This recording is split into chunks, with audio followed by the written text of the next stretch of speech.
En uno de los temas que está en debate en el último año, digamos, en realidad ha también hecho mayor eclosión en las últimas semanas en virtud de ciertas situaciones que se vienen como acumulando, ¿no? Y podríamos poner ahí lo que pasa cada miércoles con los jubilados, la situación de El Garraham, antes fue la del Hospital de Salud Mental, y así diferentes instituciones que dependen del Departamento Ejecutivo Nacional, del gobierno de Milei, que están sufriendo las políticas de ajuste. Hoy nos vamos a meter en la vida del CONICET y para eso lo vamos a hacer charlando con una investigadora del CONICET. Hablo de la doctora Luciana Garate, hermana. Saludo grande, ¿cómo andas, Lu? Buen día, gracias por atendernos. Hola, Alicia, buen día, gracias a ustedes por el llamado y bueno, por invitarnos a conversar de este tema. Bueno, en principio me gustaría que nos cuentes qué haces, a qué te dedicas a investigar en el CONICET. Mira, yo hago algo muy específico, viste que los investigadores en general no hacemos cosas que por ahí son difíciles de explicar en poco tiempo. Yo codirijo un proyecto de investigación que se llama la Formación Pedagógica de Especialistas en Educación, Tradiciones, Perspectivas y Experiencias. Es un proyecto que, bueno, codirijo con una colega, Marina Barcia. Tengo una doble inscripción. Soy investigadora adjunta en el CONICET y profesora titular de Pedagogía 1 en la Facultad de Humanidades y Ciencias de la Educación. Así que no te puedo hablar de mi condición de investigadora exclusivamente porque tengo como esa doble vida. Bien. Y específicamente esta investigación tiene que ver con, digamos, la calidad educativa. Sí, es una investigación que tiene que ver con, bueno, cómo mejorar la formación pedagógica de los educadores, de los docentes, en un sentido amplio, los especialistas en educación, los profesores y licenciados en ciencias de educación, pero también los docentes y los educadores que trabajan en distintos ámbitos, en distintas modalidades, en distintos tipos de escuelas, digamos, ¿no? Bien. Porque uno piensa en la formación docente y piensa rápidamente en la escuela. Bien. Pero hay muchas escuelas, no claro. solo las instituciones educativas, y bueno, nosotros investigamos tradiciones, perspectivas y experiencias en distinto tipo de escuelas. Bien. ¿No? Las escuelas tradicionalmente conocidas, donde van nuestros hijos, pero también las escuelas de adultos, las que funcionan en cárceles, las que funcionan en hospitales. Vos hablabas del Garraham, no sé, las escuelas para residentes, pero también para técnicos de salud, las orquestas escuelas, por ejemplo, también. Bien. O sea que el trabajo de la investigación tiene que ver con ir encontrando soluciones a los problemas educativos que se van planteando en el sistema educativo, haciendo un recorrido histórico de lo que se hizo antes, de cómo se fueron haciendo las cosas. Contanos un poquito en el kit de la cuestión. Bien, sí, nosotros, viste, los educadores siempre trabajamos apagando incendios. Y los investigadores que estudiamos a los educadores y a las escuelas, siempre estamos detrás de la urgencia, porque mejorar la calidad de la educación es, bueno, una frase así como muy importante y por supuesto estamos atrás de eso. Claro, la pregunta es cómo, ¿no? Los problemas que nos acucian no pueden esperar demasiado el tiempo, ¿no? Entonces, bueno, mejorar la formación de los docentes implica cambiar muchas veces los planes de estudio, pero no porque esté todo mal, sino porque hay cosas que se hacen bien y hay cosas que siempre hay que mejorar. Claro. Eso lo estamos haciendo tanto en el ámbito universitario, porque nosotros somos los especialistas en educación, o sea, las personas que estudiamos el profesorado o la licenciatura en ciencias de educación, somos formadores de formadores. Claro. Nosotros trabajamos en el sistema educativo, somos como el COVID, un virus que no se ve, pero que nos metemos en todo el sistema educativo. Claro. Y entonces, bueno, podemos hacer mucho daño o podemos hacer las cosas bien, digamos, ¿no? Formando educadores. Y las urgencias de las escuelas tienen que ver con lo que está pasando hoy en día, digamos, ¿no? En las escuelas primarias, donde faltan docentes, en las escuelas secundarias, donde hay conflictos bastante serios en términos de lo que es la convivencia no solo en el aula, sino también la convivencia a nivel comunitario. Claro, ¿no? claro, entre pares. Y no solo entre pares, también entre adultos, digamos, ¿no? Estamos viviendo, nosotros siempre decimos que las escuelas son un poco las trincheras, ¿no? Claro, claro. El último espacio público que el Estado mantiene, ¿no?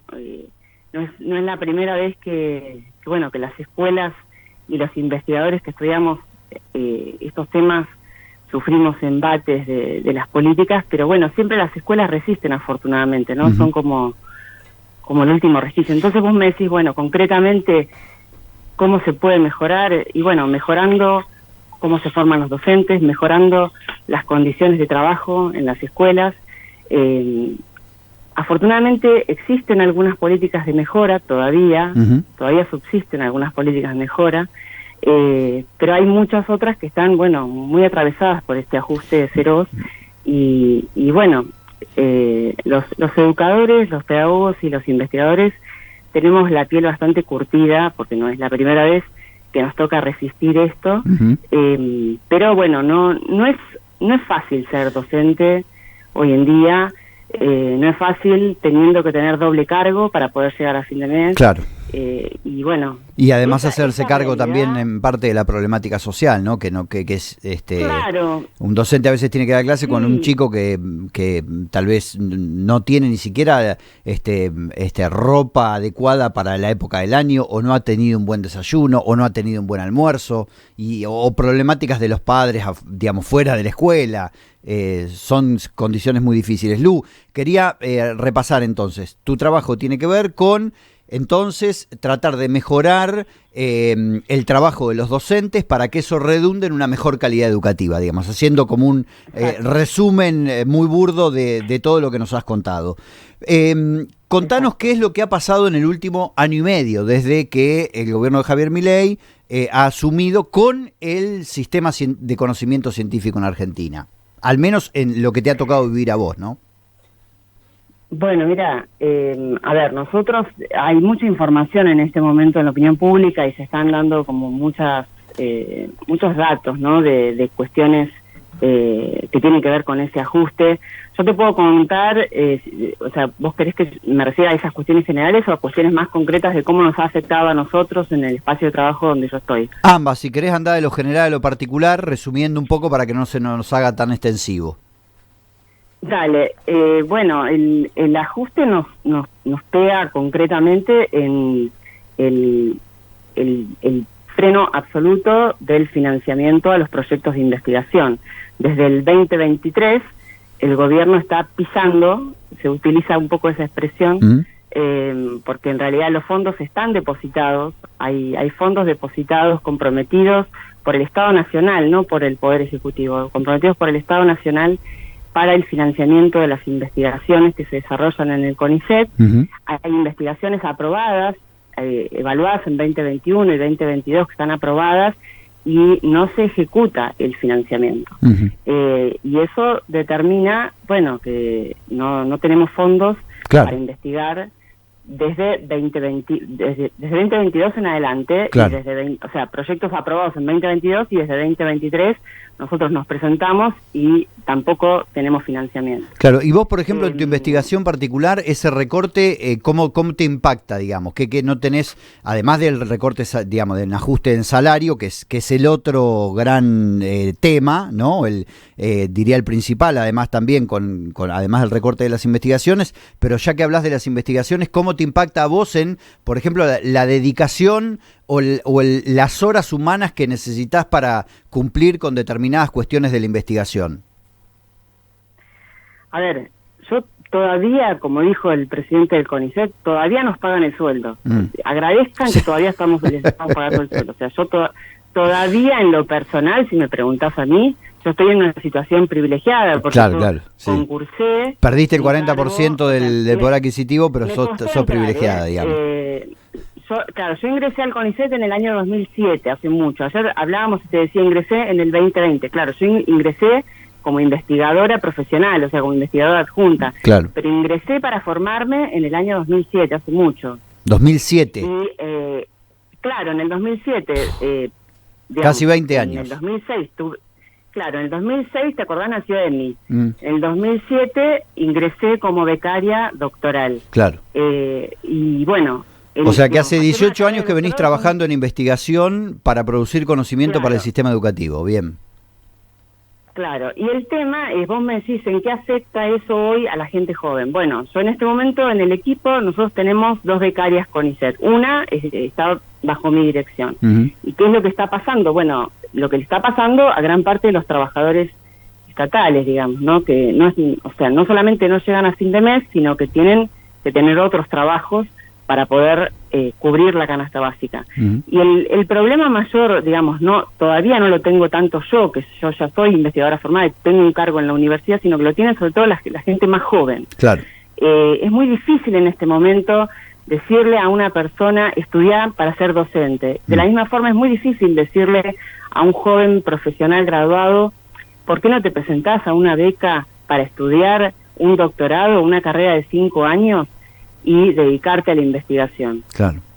Es muy difícil porque, bueno, en este momento no hay ingresos joven de nuestro equipo, no hay ingresos a carrera, claro, y no hay ingresos a beca, y entonces, bueno, afortunadamente, bueno, vivimos en un mundo global donde no hay que irse a Finlandia, muy cerca de acá, en Chile, en Brasil, en Uruguay, digamos, hay colegas que están desarrollando investigaciones, sí tienen financiamiento para investigación. O sea que hay becarios, por ejemplo, que se están eligiendo países de la región para irse a investigar allá. Bueno, si hablamos globalmente, hay más de 500 personas becarios de CONICET que ya se fueron del país. El famoso fenómeno de la fuga de cerebro, ya está documentado que hay más de 500 personas que están en ese proceso. Mirá. En el equipo nuestro, nosotros estamos postulando a algunas personas jóvenes para que se vayan a hacer una estancia en universidades en Chile, en Alemania, digamos. Estamos promoviendo ese tipo de cuestiones porque el ajuste nos pega directamente, no estamos pudiendo hacer el caminito que yo te contaba que con bastante esfuerzo todos hicimos, ¿no? Todos los que fuimos becarios de CONICET.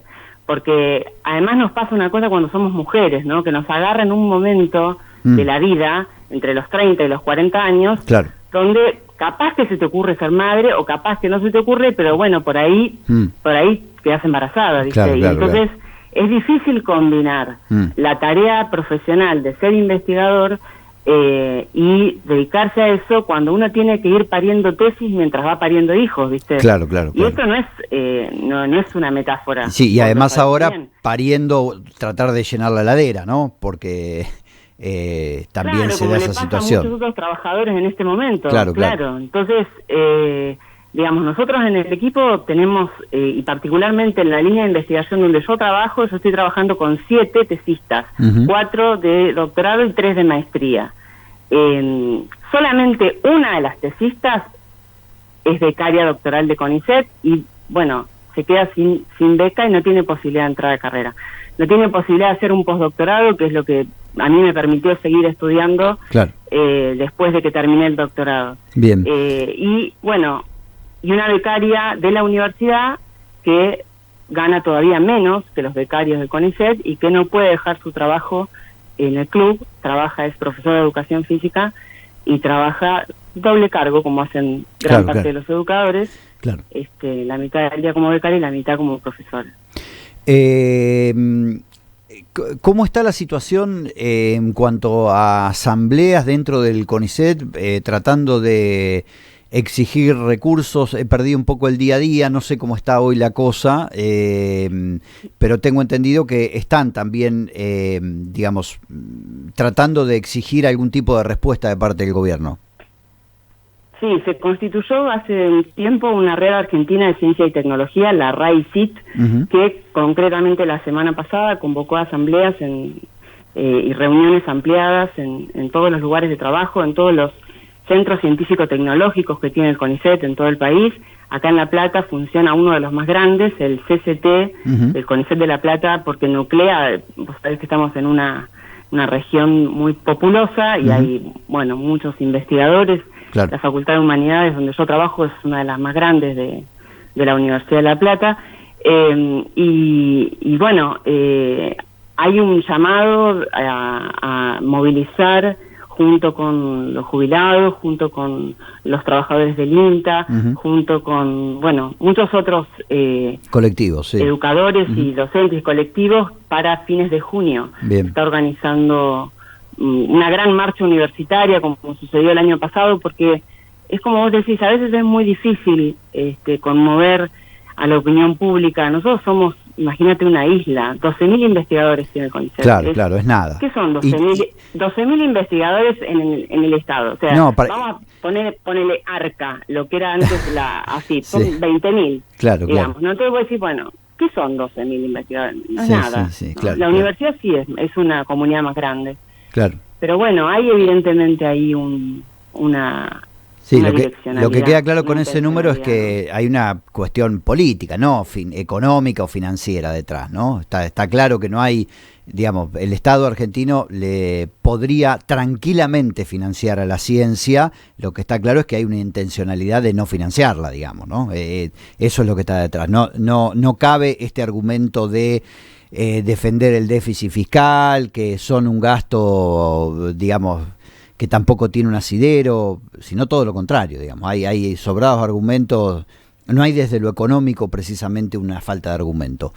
Una reflexión final, Luciana, ¿qué te parece este momento? Bueno, lo decías recién, un poco la resistencia de los distintos sectores tratando de generar alguna iniciativa. Es bastante pasmosa también la quietud que han tenido los dirigentes de los cuales se podrían esperar algún tipo de respuestas, como los sindicatos y en general los dirigentes de la oposición, ¿no? Porque tampoco han salido fuertemente a bancar a la ciencia, al menos yo no se han hecho tan públicas esos respaldos. Es muy difícil, viste que en este momento ganar visibilidad en la opinión pública es muy difícil, porque lo que no sucede en las redes no existe. Sí. Y bueno, en realidad los gremios, digamos, que defienden el sistema de ciencia y tecnología, particularmente... Sí, ATE ha hecho algo de ruido, ¿no? Claro. Sí, ATE está movilizando en todo el país y hay un llamado, bueno, a coordinar con gremios. Hay una federación gremial amplia que reúne a los docentes, a los no docentes, a los trabajadores de la ciencia, porque acá, o sea, hablamos de los investigadores, pero en realidad el CONICET no son solo los investigadores, son 20 y pico mil, en realidad son los trabajadores de la ciencia, que incluyen también el personal de ciencia y técnica, sin el cual ningún investigador puede trabajar. Claro. O sea, habitualmente se habla del... El investigador es el que trabaja en el laboratorio o es el neurocirujano. Bueno, ¿y qué pasa con todo el personal profesional y no profesional que funciona dentro del sistema de ciencia y tecnología, sin el cual es imposible que funcione nada, absolutamente, digamos, ¿no? Desde administrativos, la salud, la educación. Claro.